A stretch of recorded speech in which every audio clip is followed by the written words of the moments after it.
Subscribe करा महानुभाव प्रतितीपंथ चॅनलला व बेल बटन अवश्य दाबा लेटेस्ट नोटिफिकेशन प्राप्त करण्यासाठी।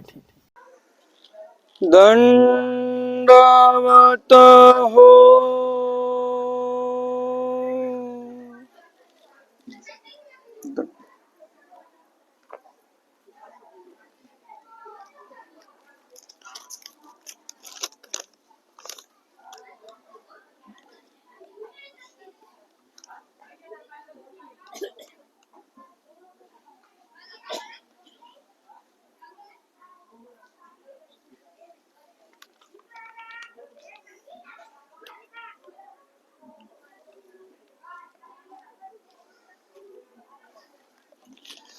याच्यामध्ये जवळजवळ 5 प्रश्न आहेत।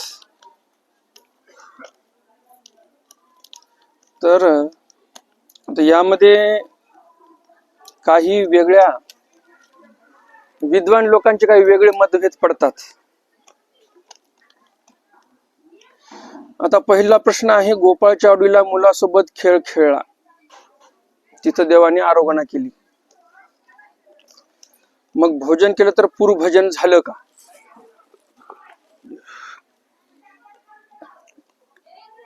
त्या निर्हेतुकाच्या त्या टीकेमध्ये आलेला आहे, ईश्वर तोडिती चरित्रे, हेत कधी तुटतो? ईश्वराने चरित्र केल्यानंतर हेत तुटत असतो। त्यांना शांत बसायला सांगा। कोणीतरी एक जण जा तिथं, त्यांना सर्वांना सांगा, कोणीतरी एक जण जा।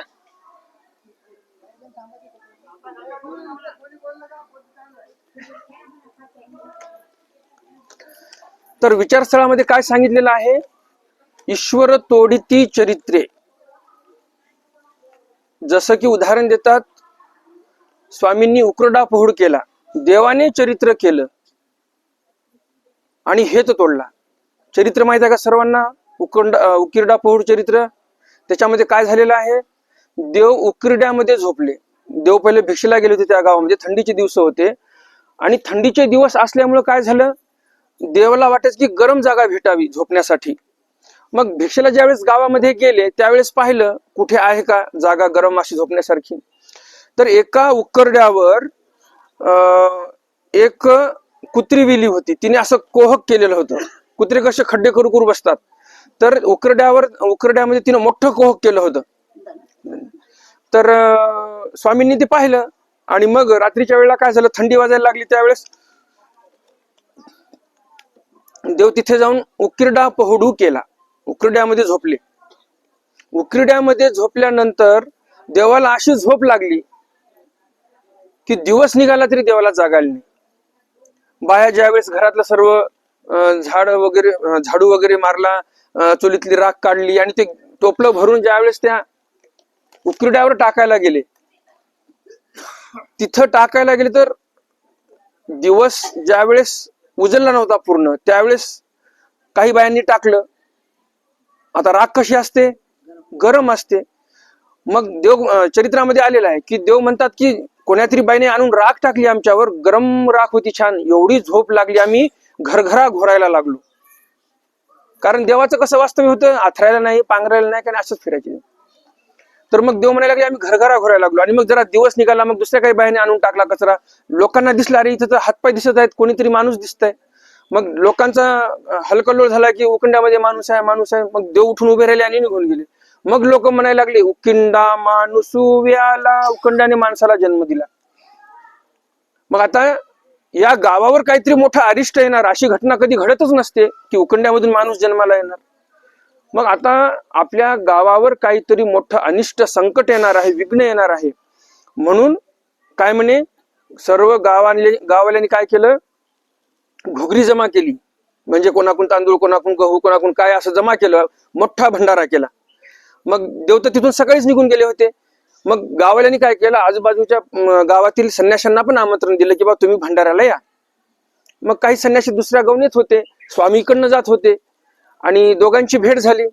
ते संन्यासी म्हणतात, देवा इकडे कुठं चालले तुम्ही? चला म्हणे इकडं भंडारा आहे, मस्त पोटभर जेवाय जमते, मस्त आरामशीर, तुम्ही कुठे जाता म्हणे? आता कुठे भिक्षा होणार आहे की काय, सगळे लोक जेवायला इकडेच येणार आहेत। देव म्हणतात काय हरकत नाही, आणि देव तिथे मग पुन्हा जेवणाला जातात। तिथे जाऊन देव आरोगणा करतात. चरित्र कुणी केलं? देवाने केलं. त्या चरित्रामुळे अन्नदान कुणी केलं? गाववाल्यांनी केलं. मग आता इथं हेतू कोणता आहे? इथं काहीच नाही, ईश्वरानेच लीळा केलेली आहे. ज्यावेळेस ईश्वराशी लीळा करतात, ईश्वराशी लीळा करतात त्यावेळेस ते हेत तुटले जातात. म्हणून म्हणतात की देव चरित्र करतात. ईश्वर तोडीती चरित्रे, चरित्र तयार करून, एक चरित्र करून मग ते हेत तोडत असतात.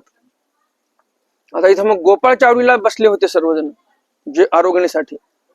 तिथं काय हेत होता गोपाळांचा? काय देवानं आमचा नवस पूर्ण केला, की त्यांच्या घरी काही कमी पडत होतं ते दिलं? काय हेत दिसतो आपल्याला? काहीच हेत नाही. देव तर निघाले होते, खेळ खेळला, देव निघाले होते, परंतु काय म्हणतात की देवा आमच्यासोबत तुम्ही जेवून जा. काहीतरी हेतू दिसतो का आपल्याला इथं? काही हेतू नाही. देवाने चरित्र केलं, चरित्रामधून काय झालं? तिथं आनंद भेटला त्यांना आणि ते सहज म्हणले जेवा म्हणून. तर हे निर्हेतुकच क्रिया आहे. आणि निर्हेतुक जर पूर्वभजन घडलं तर काय होते? प्रेम होत असते. तर त्यांना नक्कीच प्रेम होणार. नैसर्गिक आपत्तीत मृत्यू झाला तर भूत योनीत जातो का? आता यामध्ये काही महानुभाव म्हणतात की जाणार नाही, आणि काही म्हणतात की अपघात झाला ना संपला विषय, तो मेला अपघातामध्ये म्हणजे भूत योनीला जाणार. आपण म्हणतो सर्पदंशाने मेला, भूत योनीला गेला. काही ऍक्सिडेंट मध्ये गेला, भूत योनीला गेला. तर नावच काय त्याचं मृत्यूचं? अपमृत्यू, अदोगर मेला तो. मग असा अपघात जरी झाला, मग आता नैसर्गिक अपघात आहे, माणसाकडून घडलेला अपघात आहे, तर काही महानुभावांच्या मग ते म्हणतात की ते अपघातीच मृत्यू आहे आणि ते भूत योनीमध्ये जाणार. तर काय आता प्रश्न असा आहे की आता उत्तर काय द्यावं असं वाटत आहे. चतुर्विध स्मरणाचं फळ काय? त्या दिवशीच म्हटलं मी, कर्मण्येव अधिकार असते मा फलेषु कदाचन. फळाची अपेक्षा का करता तुम्ही? श्रीकृष्ण महाराज म्हटले, मी नाही म्हटलं. काय म्हटले श्रीकृष्ण महाराज? कर्मण्येव अधिकार असते मा फलेषु कदाचन. फळाची अपेक्षा का करावी आपण? मग आता ते तुमचं स्मरण कसं आहे? प्रत्येकाचं स्मरण वेगळं वेगळं आहे. मग आता ज्यांचं स्मरण जसं आहे त्याच्यानुसार त्याला फळ भेटणार. मग आता आम्ही काय सांगणार त्याच्यामध्ये की चतुर्विध स्मरणाचं फळ काय? तुम्ही ओलेने गुन्हे केलं, निर्हेतुक केलं तर ईश्वराकडे अग्रेसर होणार. सहेतुक केलं, तुम्हाला जो हेतू धरलेला आहे मनामध्ये तो हेतू पूर्ण होणार. सरळ सरळ हेच आहे. पण श्रीकृष्ण महाराजांची आज्ञा आहे, बाबा तुम्ही तुमच्या हातामध्ये क्रिया करणं हातात आहे. तुमच्या हातामध्ये काय आहे? जो विधी प्राप्त झालेला आहे तो विधी आचरणे तुमच्या हातामध्ये आहे. आपला अधिकार कशावर आहे? फक्त त्या विधीवर अधिकार आहे, त्या कर्मावर अधिकार आहे. कधीही फळाची अपेक्षा करू नये. त्यामुळं मला असं वाटतं प्रश्न चुकीचा आहे. श्रीकृष्ण महाराजांच्या उक्तीप्रमाणे देव म्हटले फळाची अपेक्षा करू नका, तुम्ही फळाची अपेक्षा करत आहात. तरी पण मी तुम्हाला त्या प्रश्नाचं उत्तर सांगितलेलं आहे.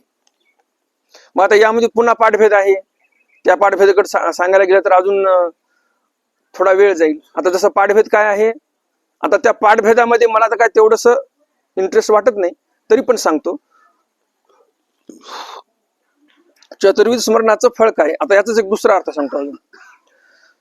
चतुर्विध स्मरण तुम्ही केलेलं आहे ओलेने गुन्हे. काही महानुभावांच्या मते काय आहे?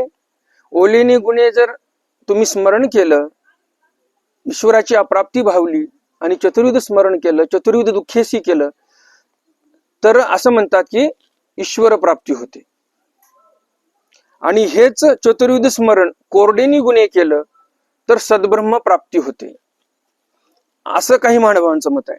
मग आता दुसरे काही महानुभाव काय म्हणतात आपले विद्वान पंडित? ते म्हणतात की तसं नाही, ओलेनी गुन्हे स्मरण करा की कोरडेनी गुन्हे करा, तुम्हाला होणार तर ईश्वर प्राप्तीच होणार. आता यामागचं काय कारण? हे कशामुळे बोलले असं? त्यासाठी ते विद्वान पंडित एक उदाहरण देतात. ते विद्वान पंडित म्हणजे आजकालच्या काळातील विद्वान पंडित नाहीत, ते जवळजवळ 500 वर्षापूर्वीचे विद्वान पंडित आहेत आणि त्यांनी ते मत मांडले आहे. ते सांगतोय तुम्हाला मी. तर त्यांनी काय म्हटलेलं आहे, त्यांनी देवाचा दृष्टांत एक सांगितला त्या संदर्भामध्ये.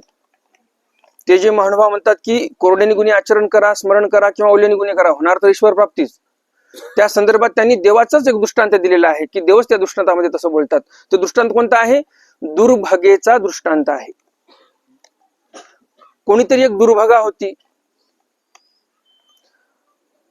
तिचं भाग्य काय चांगलं नव्हतं. कारण काय, तिचा पती तिला काय एवढं ध्यान देत नव्हता. ती नावडती होती आणि एक आवडती होती. दोन पत्न्या होत्या त्या व्यक्तीला. एक आवडती पत्नी होती, तिचे तर सर्व लाड होते. नावडती पत्नीकडे काय लक्षच नव्हतं. मग हिला घरात पण राहू देत नव्हता. आता जुन्या काळामध्ये वाडे मोठे मोठे असायचे. त्या वाड्यामध्येच गोठा असायचा एका बाजूला काही छोटस शेत केल्यासारखं. तिथंच मग वांगे, मिरच्या, बैंगन, टमाटे लावलेले. जसं पहिलं परिसबाग असायची बघा. परिसबाग असायची की नाही, लोक घरीच आहे मोकळी जागा, मग 4 मिरच्याचेच रोप लावून टाक, 4 वांग्याचेच लाव, 4 टमाट्याचेच लाव, असं करायचे ना. त्याला परसबाग म्हणतात. तर जुन्या काळामध्ये असं मोठा वाडा असायचा. तर अशा मोठ्या वाड्यामध्ये ती बाई होती. परंतु पत्नीने काय केलं, जी नावडती होती तिला घराच्या बाहेर काढलं आणि कुठं ठेवलं? गोठ्यामध्ये ठेवलं, जिथे गायी बांधलेल्या आहेत. ती तिथंच राहायची. मग आता व्यवस्था व्यवस्थित नाही, मग ते असं टेन्शन मध्ये, मग खाणं नाही, पिणं नाही व्यवस्थित, मग अशी वाळून गेली. मग तिच्या घरच्यांना कळालं, माहेरचे पण खूप श्रीमंत घरचे बरं का, गावातच माहेर तिचं, गर्भ श्रीमंत लोक. मग बाप आला, भाऊ आला, म्हणजे इथं काय राहते, म्हणजे चल आपल्या घरी कोणती देवानं कमी केली, चल आपल्या इथं. मग ती काय म्हणते, म्हणजे तुमच्या घरचं तुम्हाला लखलाभ, माझ्या घरी जसं असेल तसं मी खाईल आणि तसंच राहील, मला तुमचं काय घेणं देणं नाही. आजकाल आहे का तसं? आजकाल बहिणीच प्रॉपर्टीवर दावे ठोकत आहेत, है की नाही? जिकडं तिकडं तेच आहे. बापाने लेकीला चांगलं घर जरी पाहून दिलं, आता बरेच माझ्या संपर्कात लोक आहेत, फोन येतात. एका आजीबाईंचा फोन आला. त्या आजीबाई म्हणे, आता एकुलता एक मुलगा आहे, त्याला काय कोणती नोकरी नाही, परंतु वडिलांनी ज्यावेळेस मुलीचं लग्न करायचं त्यावेळेस मोठ्या घरी बघून दिलं, खूप पगार आहे म्हणे आमच्या जावयाला, पण मुलगी आता भावाकडे आता हिस्सा मागत आहे. आता काय करायचं? ज्या मुलीच्या नवऱ्याला 1,00,000-1.5 लाख पगार आहे महिन्याला, आता तिने मागावा का हिस्सा? बापाने काय गरीब घर पाहून दिलं नाही, काही नाही, मोठ्या घरी पाहून दिलं, पण आता ती हिस्सा मागत आहे. की जे वडिलांनी घेतलेलं घर आहे, मोठ्या शहरामध्ये राहतात ते, तर मग वडिलांनी घेतलेलं जे घर आहे, आता ते व्हॅल्यू खूप वाढली त्याची. आता वडील पण राहिले नाहीत बरं का, आता वडिलांच्या माघारी चालू आहे आता सर्व भानगडी. आता मग त्या आईने काय करावं? मुलाला काय कोणती नोकरी नाही, मुलगा असंच काहीतरी छोटे मोठे काम करतो आणि दिवस काढतो. तर ही मुलगी कशी आहे बघा, काय म्हणते, तुमच्या घरची प्रॉपर्टी तुम्हाला लखलाभ, मला माझ्या नवऱ्याच्याच घरी राहायचं, मला तशीच राहते. काही दिवसानं मग त्या नवऱ्यालाच किव येते की बिचारी काही झालं तरी एवढे घरचे श्रीमंत तिच्या बोलवायला आले तरी पण ही घरी गेली नाही. मग तिला म्हणतो, काही नाही बाई, तू आता घरात राहा.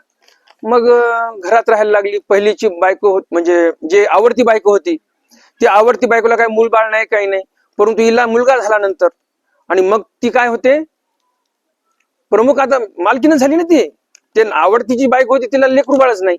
मग आता लेकरू बाळ कोणाला झालं? नावडती होती. आता देवाने तिची परीक्षाच पाहिली ना, परीक्षा पाहिली, ती परीक्षेला काही म्हणजे नापास झाली नाही, पास झाली, म्हणून तिला मुलगाही भेटला आणि मग सगळे तिचा लाड करायला लागले आणि मग महाराणी झाली तिथली समजा ते. तर हे कशासाठी सांगितलं मी? विषय काय चालू होता आपला? कोरडेनी गुन्हे आचरण केलं तर सद्ब्रह्म प्राप्ती आणि ओलेनी गुन्हे आचरण केलं तर ईश्वर प्राप्ती जे म्हणतात, यांचा मुद्दा खोडण्यासाठी एका विद्वान पंडितांनी हे उदाहरण दिलं. आता जी नावडती बायको होती, त्या मालकाने काय तिला दुसरीकडे पाठवलं का, जा दुसऱ्याकडे म्हणून? नाही. मग आता ईश्वराचेच भक्त आपण सर्वजण आहोत, आपण स्मरण कोणाचं करत आहोत? ईश्वराचं. मग आता तुम्ही कोरडेनी गुन्हे आचरण केलं, तुम्ही आमच्या नावडतीचे, मग देव काय म्हणतील का, जा दुसरीकडे? नाही.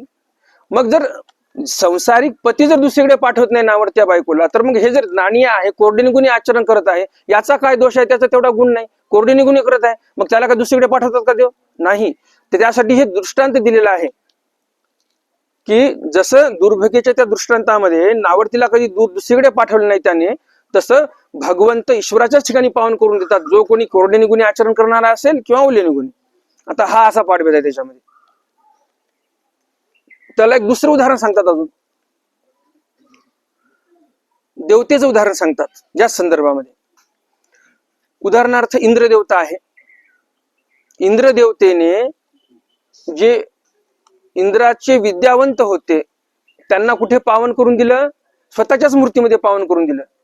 आणि जे इंद्राचे जे बहिर्यागी होते, म्हणजे पांडुराजा कसा होता, बहिर्यागी होता. पांडुराजाने बहिर्याग केला. द्वापरयुगाचा बहिर्याग काय, यज्ञ करणे. 100 यज्ञ केलं तर इंद्राची प्राप्ती, असं होतं, बरोबर की नाही. तर मग ते 99 यज्ञ झाले, नंतर एक यज्ञाचं पुण्य देवाने द्यायला लावलं, पुन्हा नंतर अर्जुनाच्या हाती यज्ञ करून, हा प्रकार आपल्याला त्या दिवशी मी तुम्हाला सांगितलेला आहे. तर 100 यज्ञ झाल्यानंतर मग कुठली प्राप्ती होणार होती, बहिर्याग केल्यानंतर इंद्राची प्राप्ती, बरोबर. आणि हा झाला बहिर्याग. अंतर्याग म्हणजे देवतेची विद्या झाली इंद्राची, तरी पण तिला पावन कुठं होणार, त्या जीवाला इंद्राच्याच ठिकाणी. मग स्वामींनी स्वतः सांगितलं, जेची अंतर्यागे पाविजे तेची बहिर्यागे पाविजे. म्हणजे देवता असून अंतर्यागी असो की बहिर्यागी असो, त्याला पावन जर एकाच मूर्तीमध्ये जर देवता असून करते, तर मग ईश्वराच्या ठिकाणी आपण लांछन का लावावं, की कोरडे गुणी आचरण केलं म्हणजे सद्ब्रह्माच्या ठिकाणी प्राप्त होतो जीव, आणि ओले गुणी आचरण केलं म्हणजे ईश्वराच्या ठिकाणी प्राप्त होतो जीव. तर हे लांछन लावणं आहे ईश्वराला. तर असं लांछन आपण लावू नये, असं त्या पंडिताने सांगितलेलं आहे. तर असे अजूनही उदाहरण आपल्याला सापडतात, परंतु मी आता जास्त वेळ घेणार नाही, कारण समोरही अजून प्रश्न आहेत. आता दुसराही प्रश्न त्याच्यामध्ये अनुषंगिक आहे, फळ काय होणार, की आणि 1 कोटी स्मरण करतो, 1 कोटी लिहिले याच्यावर, 1 लक्ष स्मरण आहे का, त्याचं फळ काय. तुम्ही निर्हेतुक करा. हे जे पुंजी आहे हे तुमच्या ठिकाणी साचून राहणार आहे. इथे तर तुम्हाला जे काही ईश्वराच्या स्मरणाचं जे काही तुम्हाला आनंद मिळाला, किंवा जे काही तुम्हाला सत्वस्थता मिळाली, जे समाधान मिळाले इथे येऊन, ते तर समाधान तुम्हाला आहेच, पण या व्यतिरिक्त जे नामस्मरण तुम्ही केलं हे निर्हेतुक असेल, तर मेल्यानंतर पण आपल्यासोबत या नामाची शिदोरी येणार आहे. आणि सहेतुक असेल तर ते शिदोरी आपण इथंच संसारामध्ये खाऊन टाकणार आहे. मग आता ते सहेतुक आहे, शिदोरी इथंच खायची तुम्हाला की सोबत न्यायची, आता ते तुम्ही तुमचं ठरवा. पंचावतार उपार करण्याची पद्धत केव्हापासून सुरू आहे. हे पद्धत आपल्या महानुभाव पंथामध्ये पहिलं नव्हती, ही आली उत्तर भारतातून. काहीतरी सांगितलं की बाबा असा असा अवसर करा, मग तिकडचे लोक पंचावतार करायला लागले, मग तिकडचे लोक पंचावतार करायला लागले, तर मग ते बघून आपणही करायला लागलो. एक माझ्या मते 25-30 वर्षापूर्वीपासून 20-25 वर्ष झालेली समजायला, 20-25 वर्षापासून चालू आहे. तर आले ते उत्तर भारतामधून. नवरात्रामध्ये बाहेरून धान्य वगैरे आणतो, त्याच्यावर देवतेची सत्ता असते का, आपण ते अन्न घ्यावं का. आता या प्रश्नाच्या प्रतिप्रश्न मी तुम्हाला सर्वांना एक विचारणार, नंतर याचं उत्तर देणार. प्रतिप्रश्न असा आहे, तुम्ही आता गावात गेलात, 1000 रुपयाचं किराणा सामान घेतलं दुकानदाराकडून आणि तुम्ही निघत आहात, तो दुकानदार तुम्हाला अडवेल का. पैसे तर तुम्ही दिले, तो अडवेल का तुम्हाला, का अडवणार नाही. पैसे देऊन सामान घेतलं, मग तो अडवणार का नाही, कारण त्याच्यावर सत्ता राहिली का त्याची. त्या अन्नावर देवतेची सत्ता राहिली का, देवतेची नाही, मालकाचीच राहिली नाही. जो मालक आहे दुकानाचा त्याचीच सत्ता राहिली नाही, तो म्हणतो तुमचं झालं आता ते. आणि घट कुठं बसलेले आहेत, त्याच्या घरी बसलेले आहेत. मग आता या मालकाची सत्ता राहिली नाही तिथे, घट तर घरी बसलेले आहेत. मग आता तुम्ही सांगा, सत्ता राहिली का त्या घटाची, म्हणजे त्या देवतेची तिथं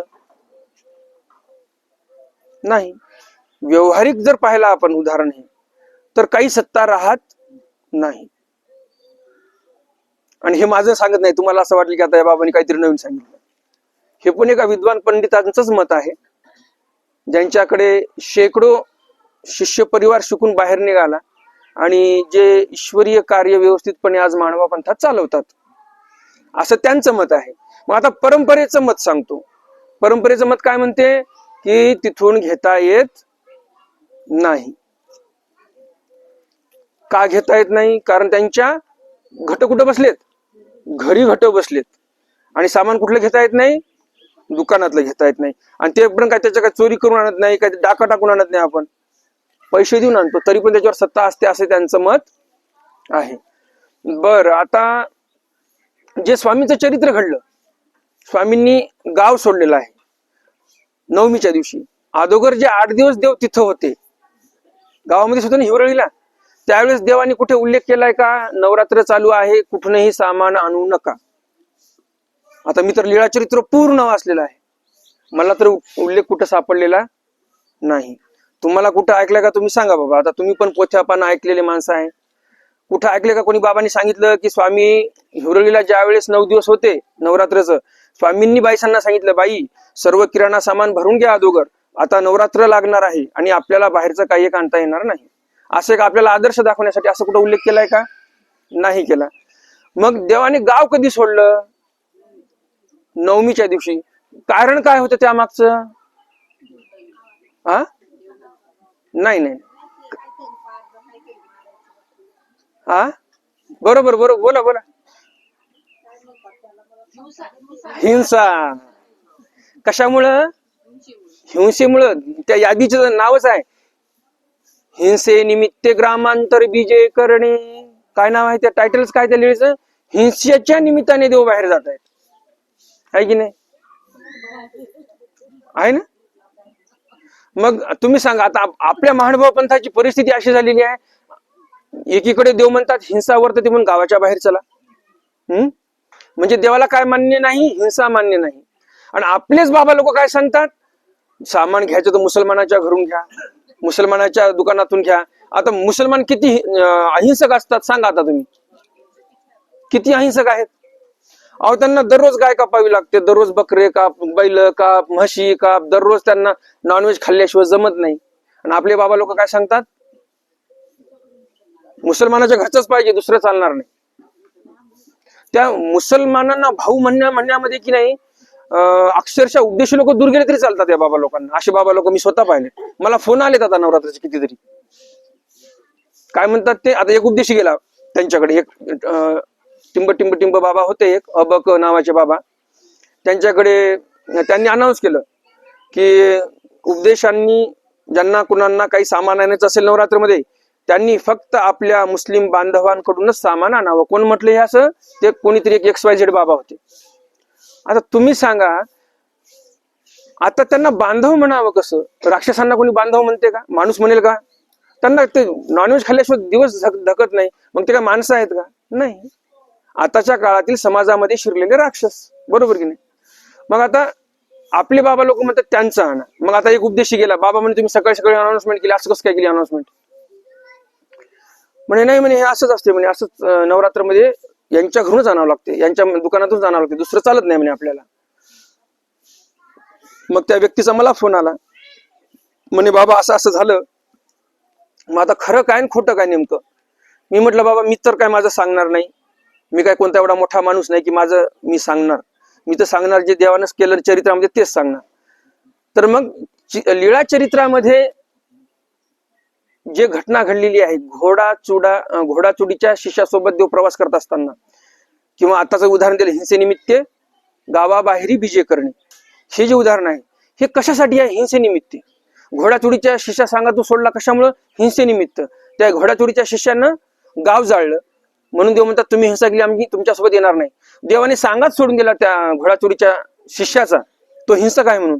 आणि आपले बाबा लोक म्हणतात मुस्लिम बांधवांकडून. कसं बांधव म्हणावं? आता देवाच्या वरचे झाले. मग आता तर देव म्हणतात यांच्यापासून दूर राहा, आम्ही सांगत करणार नाही हिंसक लोकांचा, आणि आपले बाबा म्हणतात आपले बांधव आहेत म्हणतात. आता शहाणं कोण म्हणावा? आणि तुम्ही सांगा आता काय कोणाला बोलावं? मग आपण काय, आपण विचार करत नाही. सांगितलं बाबांना चला पुढे, पण देवाचे तत्व काय, देवाने लीला कशी केली, देवाने कोणाचा सांगात कसा सोडला, कोण्या कारणास्तव सोडला, आपण विचारच करत नाही.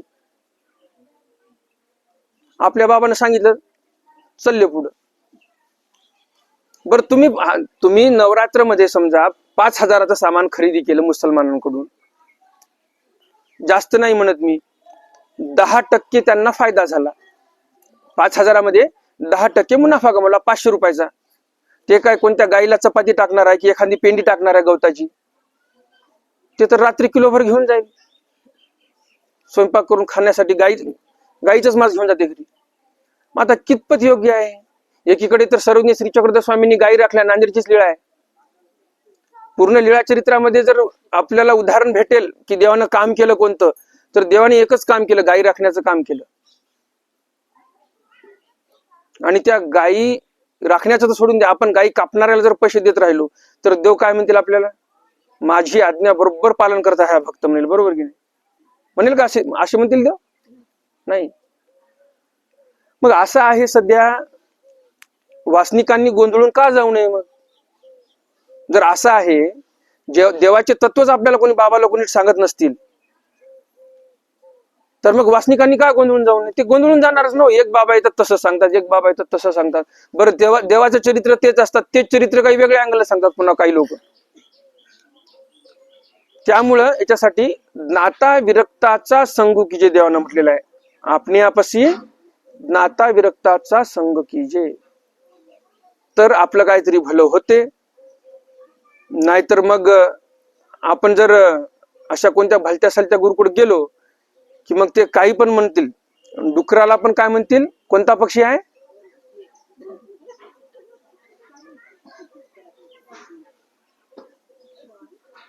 पक्षी नाही, पक्षी.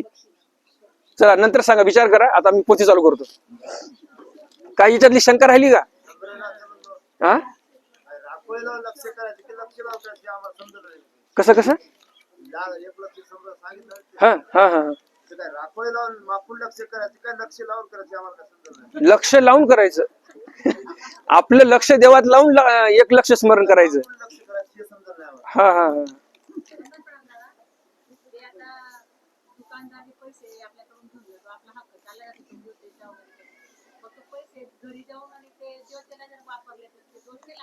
नाही आपल्याला नाही. आपण मोबाईलला सामान आणलं ना, त्यांच्याकडून घ्यायचं नाही. हो ना, मग त्यांच्याकडून घ्यायचं नाही. मी काय म्हटलं, हिंसक 100% हिंसक तर मुस्लिम असतात म्हणून स्पष्ट नाव घेतलं. हिंदूंमध्येच काही शुद्ध शाकाहारी आहेत, कोणी कोणी मांसाहारी आहेत. जे मांसाहारी आहेत त्यांच्याकडून घ्यायचं नाही. मग आता आपले उपदेश आता जाऊ दे, आता काय सांगत नाही आता जास्त मी. आता तुम्ही तर लिमगावच्याच आहेत, तुम्हाला सगळंच माहित आहे. हा, ते सांगूच नका, सांगूच नका आता. आता ते महाभारत सांगण्यात मजा नाही.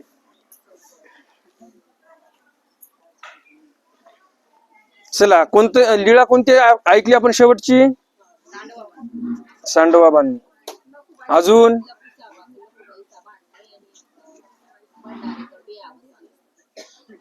बर, काळबोट्यापर्यंत आलतो आपण. आणि अष्टमंगळा नाम करणे, अष्टमंगळा नाम केलं, बरोबर की नाही?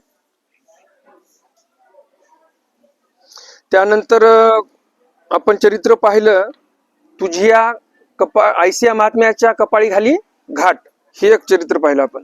ते लखुबाईसा म्हणतात.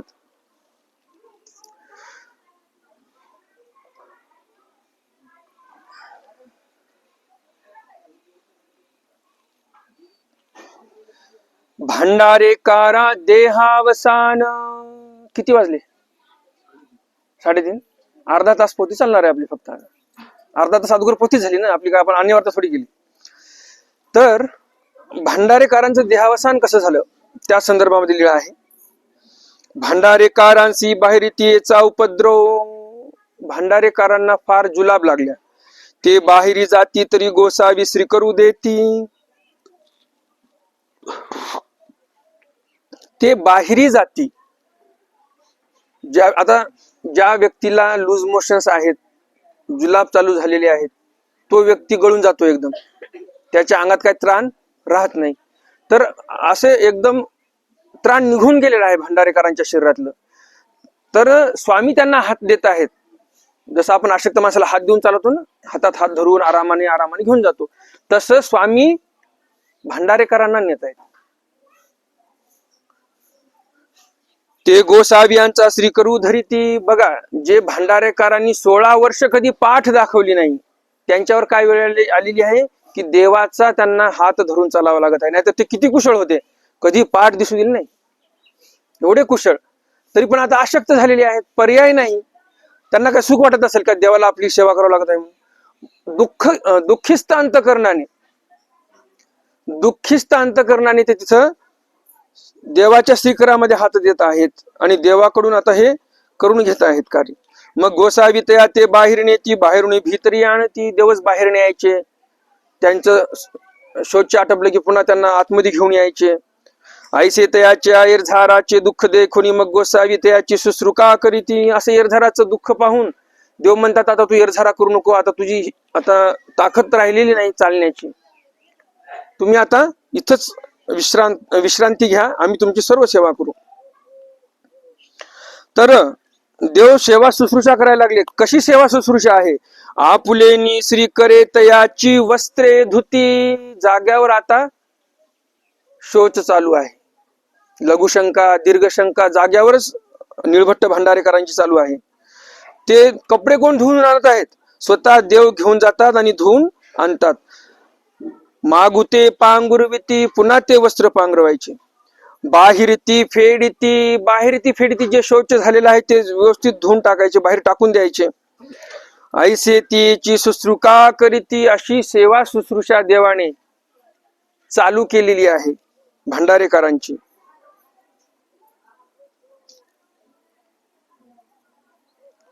गंधी सुटली, मग जिथे देव होते तिथे पूर्ण दुर्गंध सुटलेला आहे. ते बडवे आणि ब्राह्मण नावे कायसी खंती करीती. जे ब्राह्मण होते त्या मंदिरातील ते खंती करायला लागले. जे बडवे होते, बडवे म्हणजे कोण? पुजारी. पण बडवे का म्हणतात त्यांना? नगारे घड्याळी घंटा झांज बडवण्याचं काम करतात ते, म्हणून त्यांना काय म्हणतात? बडवे. बडव्यांना बडवे काय म्हणतात म्हणून तुम्हाला सांगितलं. पुजारी नाही, पुजारी पूजा करणारा झाला. बडवे म्हणजे कोण? जो नगारे बडवतो, घंटा वाजवतो, जे काही बडवण्याचे काम आहेत. मग तो ढोलकी वाजवत असेल, पेटी, झांज, घड्याळ, घंटा, जे काही असेल, जे बडवण्याचे काम करतात ते बडवे, असा एक अर्थ आहे. तर असे ते बडवे आणि ब्राह्मण काय करायला लागलेले आहेत? खंती करायला लागले आहेत. आणि संन्यासी तेथ जपत होते ते खंती करीती. जे संन्यासी जप करत बसलेले आहेत त्यांना पण घाण वास यायला लागला, ते पण खंती करायला लागले. हे काय कुठून आलं? इथं मंदिरामध्ये दुर्गंध पसरवलेला आहे, यांना समजत नाही का? काहीतरी असे वायपट बोलणं चालू केलेलं आहे. गोसावी भांडारेकारा ते खांदेसी लावणी, गंगे पैलाडीला नंदेश्वरा नेले. खांद्याला लावून आता पण गोदावरीच्या पलीकडच्या दिशेला, आता जे भावेश्वरचं स्थान नदीच्या अलीकडे आहे, नदीच्या पलीकडे आता पण नंदेश्वराचं मंदिर आहे महादेवाचं. त्याच परिसरामध्ये देव भांडारेकरांना घेऊन गेलेले आहेत. स्थान उपलब्ध नाही आपलं तिथं, पण मंदिर आहे, त्या परिसरात देव गेले होते एवढं माहिती आहे आपल्याला. तेथ त्रिरात्री अवस्थान, 3 रात्र मुक्काम झाला देवाचा त्या नंदेश्वराच्या मंदिराच्या परिसरामध्ये. भांडारेकारा देहावसान समो मांडला. भांडारेकारांचा देहावसान होण्याचा समय आलेला होता. मग गोसावी उसिया मांडी दिधली. मग स्वामींनी उशाला मांडी दिली. गोसावी म्हणितले, देव म्हणतात, भटो काळवंचना का कराना. भटो काळवंचना का कराना. आता या वाक्याचे 2 अर्थ लावतात. एक अर्थ असा आहे की देव म्हणतात, भटो तुम्ही आमचे भक्त आहात, काळवंचना का कराना. तुम्ही म्हणा आम्ही तुमची काळवंचना करू. जो काळ तुम्हाला नेण्यासाठी येत आहे आता, त्याला आम्ही परत पाठवू, तुम्हाला घेऊन जाऊ देणार नाही. तुम्ही पुन्हा जशी प्रकृती तुमची सदृढ होती तशी प्रकृती होईल. तर असं स्वामी भांडारेकरांना म्हणतात. हा एक अर्थ झाला. दुसरा अर्थ असा म्हणतात की भटो काळवंचना का कराना. अर्थ का निघतो त्याच्यातून? असं म्हणतात की निळभट्ट भांडारेकर एवढे विद्वान पंडित होते, त्यांना काळवंचना नावाची प्रक्रिया माहिती होती. आता ही प्रक्रिया कशी आहे? नावच याचं आहे काळवंचना. ही एक विधी आहे. जे आगमिक लोक असतात, आगमाचा अभ्यास करतात आणि त्याचं आचरण करतात, तर असे जे आगमिक आहेत, हे आगमिक लोक काळवंचना करण्याची विधी जाणत असतात. ते त्यांच्या तप साधनेने, योग साधनेने काय करतात? आपल्या पायाचा जो अंगठा आहे, अंगठ्यापासून जो जीव आहे, म्हणजे आपल्या डोक्याच्या केसापासून खालच्या पायाच्या अंगठ्यापर्यंत जीव पूर्ण ओवल्या पावलेला आहे. आपल्या पायाच्या अंगठ्याला जरी चटका बसला तर आपल्याला समजतो की नाही, म्हणजे जीव पूर्ण व्यापलेला आहे. तर हे काळवंचना करणारे काय करत असतात, हा आत्मा जो ओवल्या पावल्या गेलेला आहे पूर्ण शरीरामध्ये, हा आकर्षून घेतात. आकर्षून हे काय करतात, वर घेतात. आत्मा आपल्या मस्तिष्कामध्ये सहस्त्रदल कमल आहे, त्या सहस्त्रदल कमलामध्ये काही परमाणूमध्ये तो आत्मा घेऊन जातात. मग या शरीरामध्ये आत्मा बिलकुल राहत नाही. जो काळवंचना हा विधी करू जाणे त्याचा आहे. या हातामध्ये ना जीव राहतो ना काही, कशातच जीव नाही, फक्त मोजक्या काही परमाणूमध्ये तो जीव असतो. तिथे तो अमृताचं आस्वादन घेतो असं बोलतात. चंद्राची 17वी कळा, त्यामधून सहस्त्रदल कमलामध्ये अमृत स्रवत असते आणि तिथे हा जीव जाऊन अमृताचं आस्वादन घेतो. कारण हा विधी कधी करत असतो तो, याच्या ठिकाणी सामर्थ्य एवढं असते की आता माझी मरणाची वेळ जवळ आली हे समजते त्या व्यक्तीला. आता तो यमदूत येणार मला न्यायला की हा काळवंचना करून टाकतो. पूर्ण आत्मा एका परमाणूमध्ये, 2 परमाणूमध्ये जे काही असेल ते घेऊन जातो. यमदूत येतात, पाहतात. यमाला काय कळत नाही का इथे आत्मा आहे किंवा नाही, माहित आहे त्याला. 1-2 परमाणूमध्ये आणि ब्रह्मरंध्रामध्ये, ब्रह्मकमळामध्ये हा आत्मा नेऊन ठेवलेला आहे, त्याला कळते.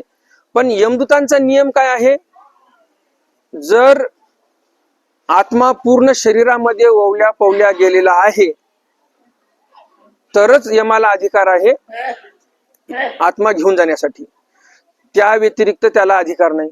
मग आता यमाची एकच वेळ असते, यादीमधलं एकदा नाव कटलं की पुन्हा काय तिकडे जाणं नाही. मग यमदूत काय करतात की ह्या व्यक्तीची वेळ होती आता नेण्याची, त्याचं नाव तिथंच काढून टाकतात की आता हा तर ऑलरेडी गेलेला आहे. ते काय ग्राह्य धरतात, हा जिवंतच नाही, आता यमदूत निघून जातो. म्हणजे काळ आला होता नेण्यासाठी, निघून गेला. त्याची काय केली, वंचना केली, त्याला आत्मा काय सापडलाच नाही. तर काळ वंचना विधी जो करतो त्याला पुढे मग जितकं वर्ष जगायचं तो जगू शकतो. मग हे आगमिक काय करतात, त्याची तपसाधना फार दीर्घकालीन असते, म्हणून तो पुन्हा मग त्याच्या साधनेमध्ये रत होतो. तर ही आहे काळवंचना नावाची प्रक्रिया कशी असते. तर ही प्रक्रिया असं म्हणतात की निळभट्ट भांडारेकरांना माहिती होती, म्हणून देवांनी वाक्य काय उच्चारलं, भट्टो काळवंचना का कराना, तुम्ही काळवंचना का करत नाही, असाही अर्थ काही महानुभाव म्हणतात. तर असे 2 पाठभेद आहेत त्याच्यामध्ये. तर त्यावर मग निळभट्ट भांडारेकर उत्तर देतात, नाजी मज हे सन्निधान ऐसी उसीसे मांडी कैची जी. काय म्हणतात निळभट्ट भांडारेकर, जी जी हे सन्निधान आणि अशी देवाची उशाला मांडी, कैची जी म्हणजे आता पुन्हा कधी भेटेल, हुवावी काही ते आताची हुवावे जी. आता मला जे काही होणार आहे, मी जे काही जोड जोडलेली आहे त्याप्रमाणे मला जे काही भेटायचं ते आता असंच भेटावं. मला काही करायचं नाही काळवंचना करून किंवा तुमच्याकडून काळवंचना करून घेऊन उगाच 1000 वर्षाचं आयुष्य घ्या पुन्हा जगत बसा, काय कामाचं ते आयुष्य. म्हणून म्हणतात तुम्ही जगलात किती हे महत्वाचं नाही, तुम्ही कसं जगलात हे महत्वाचं आहे. भंडारेकर किती वर्ष जगले हे महत्वाचं नाही, देवाचं सन्निधान 16 वर्ष एकाही भक्ताला झालं नाही. मग त्यांच्या दैवाची काही सरी आहे का कोणाला. श्री नागदेवाचार्य असतील, माहिमभट्ट असतील, उमाईसा असतील, महादाईसा असतील, या सर्वांना देवाने सन्निधान दिलं, ब्रह्मविद्येचं निरूपण केलं, पण 16 वर्ष सन्निधान कोणाला दिलं आहे का उल्लेख असा काही, कोणालाच नाही. एकमेव निळभट्ट भांडारेकर, त्यांना 16 वर्ष सन्निधान दिलं, परंतु एकही ब्रह्मविद्येचा शब्द सांगितला नाही. कारण काय, एकदम आईते होते, सर्व त्यांना माहिती होतं. आणि देवाचं सांगणं काय, त्या जीवाला ईश्वर कळाला, याच्यापेक्षा काहीच कळून काही करायचं नाही त्याला. आता आपल्या पोथीपाण्यामध्ये आपण बघतो की मग अमक्या देवतेचा बहिर्याग, अमक्या देवतेचा अंतर्याग, अमक्या देवतेचं भावसाधन आहे, मग याची काय प्राप्ती होणार, त्याची काय प्राप्ती होणार, मग असं केलं तर तसं कसं होणार, अमकं कसं होणार आणि तमकं कसं होणार. याला काय म्हणतात, बालकी खाल निकालणं, उगत देणं घेणं. अहो त्या देवतेच्या साधनाचं आपल्याला काय करायचं, काय देणं घेणं आपल्याला, काही देणं घेणं नाही. ईश्वर समजला, ईश्वरामध्ये रत झालो पाहिजे आपण, ईश्वरामध्ये आपण हरवून गेलो पाहिजे, ते दिलं सोडून. आणि मग काय म्हणतात, श्रीमद भगवद्गीतेमध्ये ओम आलेला आहे, त्या श्लोकातला ओम काढून टाका, ओम म्हणायचं नाही. मग आता कर्मभूमीच्या देवता होती, शराब्दीचा नारायण आहे, अष्टभैरव आहेत, मग आता सगळ्या ब्रह्मविद्येतून देवतेचे शब्द काढून टाकले तर कसं होणार? चालेल का? स्वामींनी देवतेचे नाव घेतलेच ना. अष्टभैरव देवता होती परी परमेश्वर नव्हती, आहे की नाही? सत्य कैलाश वैकुंठीची हरिहर ब्रह्मादिक देवता होती परी परमेश्वर. किंवा इतरत्रही प्रल्हादाच्या कैवारा भूते अवतरले, त्याच्या कपापुरे ते चराचर विश्व न पुरे. इतरही ठिकाणी देवतेचे विद्येचे नाव आहेत. शांभव म्हटलेला आहे, शुद्ध शांभव म्हणलेला आहे, समळ शांभव, अष्टदा शाक्ते म्हटलेला आहे की नाही? देवतेचे अनेव्यावृत्ती सोडली जरी आपण, इतर ठिकाणी भरपूर ठिकाणी नाव आहेत. मग आता देवतेचे नाव सोडलं तर चालेल का? नाही. पण काय म्हणतात आपले लोक, नाही नाही त्या गीतेमधला ओमच काढून द्या. 18व्या अध्यायामध्ये काहीतरी आलेलं आहे, ते ओम तत्सदित निर्देश आहे ना आलेलं. तर ते देवाच्या मुखातून निघालेली जी गीता आहे त्याच्यातले काय शब्द काढावेत आपण, आहे तसं पारण करायचं. तर असो, तर इथे आपल्याला काय समजलं, आपल्या निळभट्ट भांडारेकरांनी काय म्हटलेलं आहे, मला 1000 वर्षाचं आयुष्य नको. एवढं आयुष्य जगलो, देवाच्या सन्निधानात जगलो, हे माझ्यासाठी खूप मोठी गोष्ट आहे. जास्त आयुष्य जगून काय करायचं? 1000 वर्ष जर राहिले असते, ते देव म्हटले काळवंचना करा, 1000 वर्षाचं आयुष्य होईल. 1000 वर्ष जगून काय केलं असतं? आता त्यांनी दुःख झालं असतं त्यांना. मग एवढं दुःख सहन करण्यापेक्षा ते त्यावेळेस बरोबर देवाने त्यांना बुद्धी दिली. देवाला ते म्हटले, आता जे व्हायचे ते हो. आता श्रीमुख आवळो किता मग देहवसान झाले. देवाचं श्रीमुख पाहता पाहता देहाचं अवसान झालं. कैवल्यवासी झाले निळभट्ट भांडारेकर. बडवा करवी कुदळी पावडे आणविले. बडव्याकडून कुदळी पावडं आणवलं. खाच खणितली खड्डा केला. गोसावीर गोणी पाहिले. स्वामी आतमध्ये जाऊन बघतात. डोईकडे गोसावी धरले, पायाकडे बडवा धरले. डोक्याकडे देवाने धरलं, पायाकडे बडव्याने धरलं, म्हणजे पुजाऱ्याने त्या. मग ऐसा निक्षेपू केला, असा निक्षेप केला. मग देव काय म्हणतात, मग सर्वज्ञ म्हणितले मग बाई असी तेथ नसवेची. एवढा आवडतीचा भक्त, ज्याला एक शब्द कधी सांगायचं काम पडलं नाही, त्यांच्या आयुष्यामध्ये त्यांनी चूक केली असेल तर एकच चूक केली. कोणती चूक केली सांगा? बट नाही नाही, ते पूजा पुरस्कार नंतरची गोष्ट झाली. अगोदरची चूक ते आहे की पट्टी शाळा हलत होती, त्या बट्टिकांना काय म्हणतात, अरे अरे बाहेर निघा, आता पट्टी शाळा पडेल. तर फक्त एक त्यांच्या आयुष्यात 16 वर्षात एक चूक म्हणजे नगण्य आहे की नाही? काय गणना आहे का त्याची? आपण दररोजच्या किती चुका करतो ते सांगता सोय नाही. परंतु निळभट्ट भांडारेकरांनी उभ्या आयुष्यात देवाचं जे सन्निधान केलं, 16 वर्षामध्ये फक्त एक चूक केली. आणि म्हणून आपले पक्षकार पण काय म्हणतात, किंचित देखिले ते नाहीची बोलीजे. जे किंचित दिसलं त्याला नाही म्हणून समजून घ्या, नसल्यात गंती. आपण म्हणतो की नाही, उगा काहीतरी थोडासा फॉल्ट आहे काय याच्यामध्ये, आपण त्याला म्हणतो नसल्यात गंती आहे, काय नाही एवढ्यावर भागते आपलं, चला. तर तसं निळभट्ट भांडारेकरांचं होतं. 16 वर्ष सन्निधान केलं, देवाची यथा योग्य सेवा केली, परंतु कधीही चूक केली नाही. तर एक चूक तेवढी झाली, लेकरांना बाहेर काढलं आणि ते पण राहवलं नाही. देव स्वामींच्या सन्निधानामुळे त्यांच्या ठिकाणी एवढं सामर्थ्य आलं होतं की त्यांना साक्षात देवता दिसायला लागल्या होत्या, की देवता आता या सर्वांचा बळी घेणार, या लेकरांचा. लेकरं मरतील, आता साहजिक आहे, कोणाला पण लेकरं असं जर दिसले कुठं, आता वरून काहीतरी पडत आहे ना, आपण सहजच आपल्या तोंडातून निघून जाते, अरे लेकरं बाजूला व्हा पटकन. कोणाला तरी वाटेल का कोणी मरावं म्हणून असं? तिथं तर लेकरं खूप सारे होते, शाळेमध्ये बसले होते शिकण्यासाठी. म्हणून एक जीवाचा स्वभाव आहे तो, अशी हिंसा पाहवल्या जात नाही. आणि तेवढाच दोष घडला, तेवढ्या लेकरांना बाहेर काढलं. आणि मग देव म्हणतात, असं कशाला केलं तुम्ही? आणि त्या चरित्रामध्ये आलेलं आहे की त्या पट्टी शाळेचं, धर्मशाळेचं काय झालं होतं, उद्यापन झालं नव्हतं, उद्यापन केलं नव्हतं, म्हणून देवता तिथे पाडायला आल्या होत्या असं म्हणतात. तर 16 वर्षाच्या आयुष्यात एक चूक, असा आवडतीचा भक्त निघून गेला. आणि मग देव म्हणतात, यासी तेथ नसवेची, आम्हाला तिथं राहावंसं वाटलं नाही. मग गोसावी तेथोनी विजय केले, देव मग नांदेड सोडून निघून गेले. तर गोदावरीच्या तीरावरच निळभट्ट भांडारेकरांचं जे काही अंत्यविधी होता तो तिथं करण्यात आला.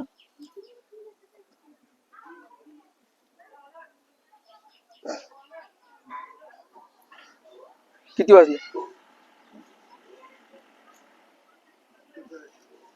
हा, पाहुणेच.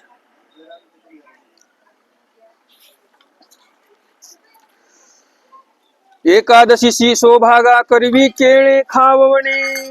एकादशीच्या दिवशी सौभागा जी होती त्यांना स्वामींनी केळ खाऊ घातलेले आहेत. बीडची लीळा आहे. एकुदिशी गोसावी यांसी दुपाराचा पूजा सुरू झाला, आरोगण झाली, पहुडू पहुडू झाली, अनंतरे गोसावी आसनी उपविष्ट असती. एके दिवशी स्वामींचा दुपारचा पूजा अवसर झालेला आहे, आरोगणा झाली, पहुड झाला, उपहुड झाला, देव आसनावर बसलेले होते. बाईसा म्हणतात स्वामींना येऊन, बाबा हे बाबा केळे बहुते सांचली असती, नासती वेचीच तू का? की आपल्या ठिकाणी भरपूर भक्तांनी केळं आणलेली आहेत दर्शनाला, त्यामुळे केळं खूप साचलेली आहेत, तर ती वेचीच तू का? म्हणजे खर्ची केले पाहिजे आपण, आता कोणाला तरी देऊन टाकले पाहिजे खाण्यासाठी. सर्वज्ञ म्हणते बाई आणा आरोती, आणा इकडे. आणली मग वाटे केले, मग पाळे केले सर्वांचे. गोसावी सौभागा ते म्हणते बाई केळे खाल. सौभागाला म्हणतात देव केळे खाणार का? तो सौभागी म्हटले जी जी मज एकादशी मी न खाय, मला एकादशी आहे, आज उपवास आहे एकादशीचा, मी खाणार नाही. आणि आज आताच्या काळामध्ये उपवास असला तर काय काय खातात? हा, पूर्वीचा उपवास कसा होता बघा. एकादशी आहे, उपवास आहे, तर उपवासाला ना केळं खायचे, ना फळं खायचे, ना काहीच नाही. काय म्हणतात ते सौभागा, आज माझा उपवास आहे एकादशीचा आणि म्हणून मी काय केळं खाणार नाही. गोसावी वृद्धाबाईसा ते म्हणितले. वृद्धाबाईसाला म्हणतात. वृद्धाबाईसा म्हणजे कोण? हा, महादाईसा बाईंच्या चुलती. हा, आबाईसा ज्या होत्या त्यांना वृद्धाबाईसा म्हणायचे. बाई तुम्ही केळे खाल. आबाईसा म्हणतात तुम्ही खाणार का? जी जी मज एकादशी, मला पण एकादशी आहे म्हणतात आबाईसा. आम्ही 12 मासिया एकादशी मी न खाय, आम्ही तर 12 महिने आम्ही एकादशी धरत असतो, एकही एकादशी सोडत नाही, आम्हाला तर जमणारच नाही. सर्वज्ञ म्हटले मास उपवासिनीची तरी काही म्हणून ऐसे अवघाची निरा करिले. मास उपवासिनी तर काही बोलूच नाही केळं खाणार का म्हणून. त्यामुळं देव म्हणतात आता कोणालाच आपण बोलू नये. नावेक जव झाले तो सौभागासी भूक लागली. नावेक जव झाले, थोडा वेळ झाला की सौभागाला भूक लागली. आता देवाची इच्छा होती कोणाला तरी केळं खाऊच घालायचे, मग आता भूक लागणार नाही असं होणार आहे का? लागली सौभागाला भूक. ऐसे अवघाची निरा करिले. नावेक तो जव झाले तो सौभागासी भूक लागली. ते बाईसा पासी आली, ते म्हणू लागली बाई माते गोसावी म्हणितले होते केळे खाल, तो मिया म्हणितले म्हणजे एकादशी. सौभागा गेल्या बाईसापाशी. बाईसांना हळूच म्हणतात बाई देवानी मला म्हटलं होतं केळं खाणार का? मी म्हटलं मला आहे एकादशी, मी केळं खात नाही, बिलकुल काही अन्नच घेत नाही पोटामध्ये, फळही घेत नाही, तर त्यावेळेस तर मी नाही म्हटलं, पण आता मला अशी जोराने भूक लागलेली आहे की आता मला काहीतरी खायला पाहिजे. तो बाईसापासी आली, ती म्हणू लागली बाई माते गोसावी म्हणितले होते केळे खाल, तो म्या म्हणितले मज एकादशी, आज आता मज भूक थोर लागली असे. सर्वज्ञ म्हणितले. यावर देव म्हणतात बाई काही म्हणते असती. बाई काय म्हणत आहे सौभागा, असा प्रश्न करतात देव बाईसांना. तो बाईशी म्हणतले बाबा हे ऐसे म्हणते, मघा मज गोसावी केळे देत होते ते वेळी मी नेघेची, आता मज भूक थोरी लागली असे, ऐसे म्हणती असे. मग बाईसांनी सांगितलं सौभागा काय म्हणत आहे. स्वामींना बाईसा म्हणतात की सौभागा मला अशी म्हणत आहे की स्वामींनी मला ज्यावेळेस म्हटलं केळं खा, त्यावेळेस मी म्हटलं एकादशी आहे, मी खाणार नाही, आणि आता मला भूक लागलेली आहे. सर्वज्ञ म्हणितले. यावर स्वामी म्हणतात, बाईया, सौभाग्याला म्हणतात बाईया. सौभाग्य आली गोसाविया पाशी बैसली. सौभाग्य आली, देवापाशी बसली. गोसावी बाईसा ते म्हणितले. स्वामी बाईसांना म्हणतात, बाई केळे आणा, बाई केळे आणा. मग येच सोलू सोलू द्या, आम्हाला केळ सोलून द्या. गोसावी आपली मांडीवरी त्याचा माथा ठेविला. स्वामींनी स्वतःच्या मांडीवर त्या सौभाग्याचा माथा ठेवलेला आहे. ऐशी निजेली, मांडीवर माथा ठेवून. सर्वज्ञ म्हणितले, बाई आ करा.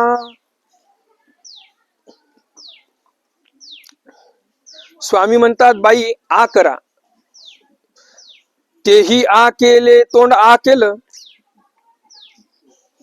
गोसावी ऐसे केळे दाखविले आणि आपले श्रीमुखी सुदले. केळ सोलून बाईसांनी दिले होते, दाखवलं त्यांना, आणि आपण खाऊन घेतलं. मागवते सर्वज्ञ म्हणते, बाई आ करा. देव म्हणतात, बाई पुन्हा आता आ करा, आता तुम्हाला केळ खाऊ घालणार आहे. मग तेही आ केला.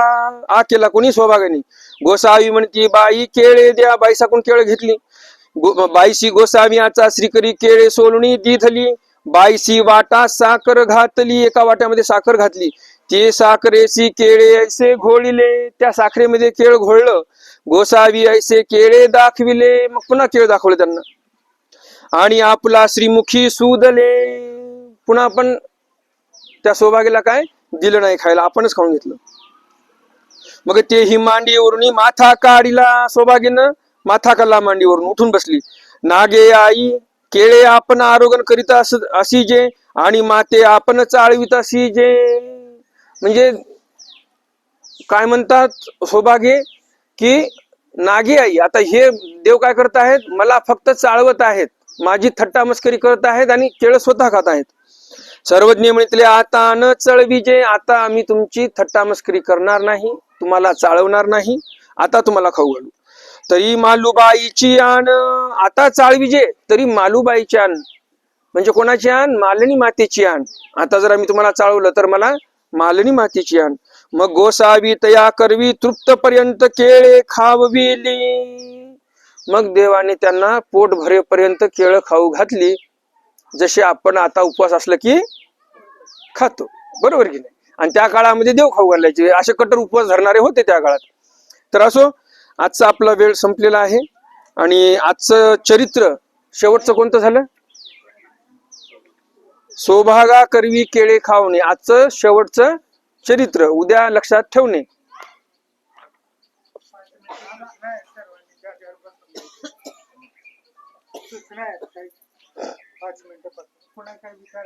हा, विचारायचे त्यांना. बोला बोला.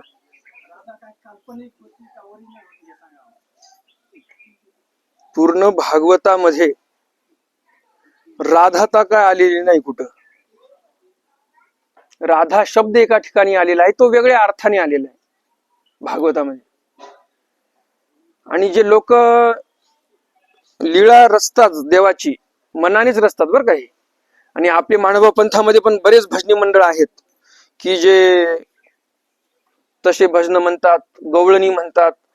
मग त्या गवळणीमध्ये जणू काही राधा बोलत आहे, मग ते देवाला मग म्हणतात, कशी कृष्णाची बाई खोड किती रांगडी ग, माझा धरिता हात टिचली या बांगडी ग. काय म्हणतात मग असं गवळणीमध्ये? असं काही पण म्हणतात. आता लेकरू आहे 8, 9, 10 वर्षाचं, किती जोराने हात धरणार आहे? बांगड्या टिचेपर्यंत हात धरेल का ते? मग त्या गवळणी करणाऱ्याला तर लक्षात यायला पाहिजे आपण काय बोलतो म्हणून. म्हणजे देवांनी लहानपणी शेजारच्या गवळणी असतील त्यांच्याकडे हट्ट धरला, मला लोणी द्या खायला, मला दूध द्या प्यायला, हट्ट धरला असेल ना, नाही असं नाही. परंतु आपण ज्या दृष्टिकोनातून ते समाजासमोर ठेवतो तो दृष्टिकोन चुकीचा आहे. मग असा जर दृष्टिकोन असेल, असे जर काव्य होत असेल, तर त्याला फळ काय मिळणार? तर त्याला फळ मिळणार त्यांचा निर्वंश होणार. मग ते भजन म्हणणारे असतील, भजन तयार करणारे असतील, किंवा इनडायरेक्टली त्यांना प्रोत्साहन देणारे आणि 50,000ला भजनी मंडळ आणणारे वासनिक मंडळी असतील, आणि मग ते भजनी मंडळ चालू असलं की मग अमक्या अमक्या पाटील कडून 100 रुपये बक्षीस, म्हणजे पाटील मग पुन्हा 200 रुपये देते, किंवा पाटील मग उदाहरण म्हणून दिलं, कोणाला राग नको यायला बरं का, हो.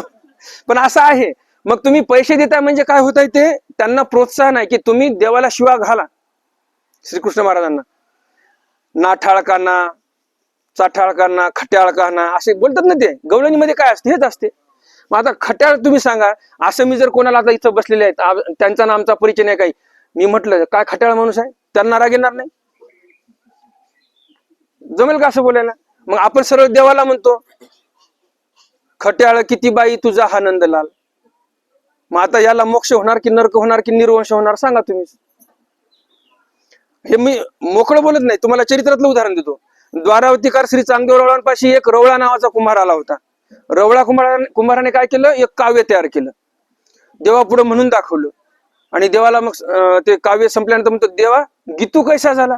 चांगदेवराव काय म्हणतात त्यावेळेस, तुझा निर्वंश होय ऐसा झाला, तुझा निर्वंश होईल असा तू गीत केलेला आहे. म्हणजे त्याने गीतामध्ये काय म्हटलं असेल, असंच काहीतरी देवाची वेगळी स्तुती केली, बरोबर की नाही? जशा औसा बोलल्या होत्या, देव साक्षात काय बोलल्या होत्या, औसा काय म्हटल्या होत्या, काठीवर चढल्या होत्या, डोमेग्रामची लीळा आहे, गणपती आपयो खाली उभे आहेत, देव साक्षात कामधेनू कल्पतरू चिंतामणी अशा उपमा दिल्या, बरोबर? गणपती आपयो खाली होते, काय म्हणतात, हो बाई अगदी बरोबर तुमचं. देव काय म्हणतात, म्हणतात ते बाई माणूस आहे, ते सोडून द्या म्हणे बाई माणसाचं, तुम्ही तर ज्ञानी माणसं, तुम्ही कसं काय हो म्हटलात? आम्ही काय कोणाच्या दारचं ढोर आहे का? तुम्ही कामधेनू म्हटलं की हो बाई म्हटले तुम्ही. कामधेनू हे इंद्राच्या त्याच्या गोशाळेतील एक ढोर आहे, मग आम्ही काय ढोर आहे का? देव म्हणजे, देव म्हणे चिंतामणी, चिंतामणी कोणाच्या तरी गळ्यातला मणी आहे, चिंतलेला देणारा तो चिंतामणी. मग परमेश्वर काय चिंतामणी आहे का? नाही ना. देव म्हणे साक्षात कल्पतरू. आता हा कल्पतरू किंवा हे जे कल्पवृक्ष आहे तो इंद्राच्या अंगणातील झाड आहे, मनामध्ये कल्पना केली की तो पूर्ण करतो, असा तो कल्पतरू आहे. मग आम्ही काय म्हणजे परमेश्वर म्हणजे काय, देवतेच्या अंगणातील झाड आहे का? मग अशा जर उपमा दिल्या तर देव म्हणतात निर्वंश होईल, नरकाला जातील ते जीव. मग आता खट्याळ म्हटल्यानंतर स्वर्गाला जातील काय? मग आपण जे भजनी मंडळ बोलवतो, ज्यांना आपण सुपाऱ्या देतो 50,000ची, कोणाला 25,000ची, कोणाला 1,00,000ची, ज्याची जशी क्वालिटी तशी चालते, मग आता यांना मोक्ष होणार आहे का? किंवा तुम्ही आता जे आता भजनी मंडळाला बोलवतात ते काय, एकंदरीत गावातून पट्टी होत असते, बरोबर की नाही? गावातून पट्टी होते, 500, 1000, 10,000 गावातून पट्टी होते, सर्व गावकरी त्याच्यामध्ये सामील असतात. मग इनडायरेक्टली प्रोत्साहन कोण देते अशा गवळणीला, भजनायला? आपणच द्यायला उपदेश लोक. मग आपली चाल कोणीकडे आहे, देवाकडे आहे की इकडे खाली आहे? मग आपल्याला चाल कशी ठेवायची आपल्या हातात आहे.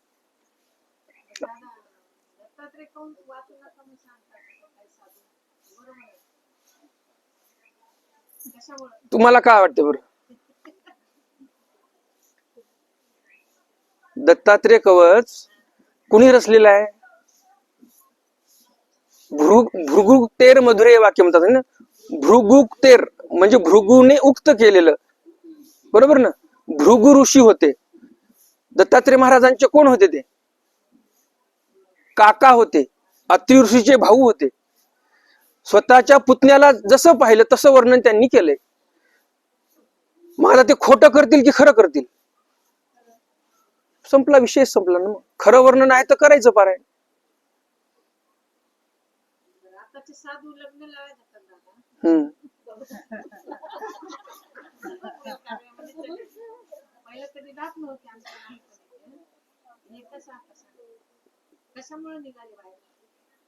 बाहेर नाही, मध्ये म्हणा, मंगल कार्यालयात मध्ये. नाही, बरोबर आहे तुमचा प्रश्न, बरोबर आहे. जे पूर्वीचे जात नव्हते तेच बरोबर आहे, पण आताच्या वास्तविक मंडळीला समजायला पाहिजे, नाही बाबा तुम्हाला यावंच लागते. अरे बाबा जमत नाही ना आमच्या तत्वामध्ये, आमच्या तत्वामध्ये जमत नाही म्हणायचं. हा,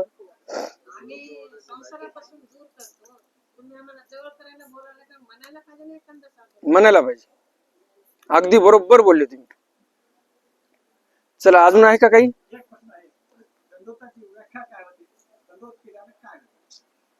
बरोबर. दंडवत. दंड म्हणजे काय? दंड म्हणजे काठी. दंडवत शब्द याचा संधी विग्रह केला तर दोन शब्द होतात, दंड आणि वत. आता हा दंड आहे समजून घ्या, हा दंड आहे, हे काठी समजा, अशी ठेवली मी, काय झाली? लांब झाली. तदवत, त्या दंडावत आमचा प्रणाम. नुसतं दंडवत म्हटलं तर अर्थ पूर्ण होत नाही. दंडवत प्रणाम म्हटलं की मग त्या काठीसारखा आम्ही साष्टांग तुम्हाला दंडवत करत आहोत, असा अर्थ होतो. दंडवत प्रणाम, दंडावत आम्ही तुम्हाला प्रणाम करत आहोत. नुसतं दंडवत म्हटलं तर दंडवत, दंडवत पुढं काय प्रणाम आहे की काय आहे की नेमकं काय, काही माहिती नाही, ते अर्धवट होते मग सर्व.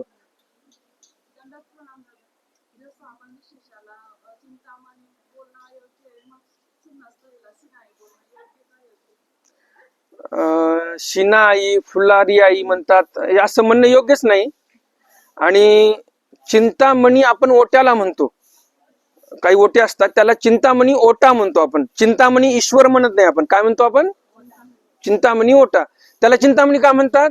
कारण त्या एका ओट्यामध्ये भरपूर ठिकाणचे विशेष असतात.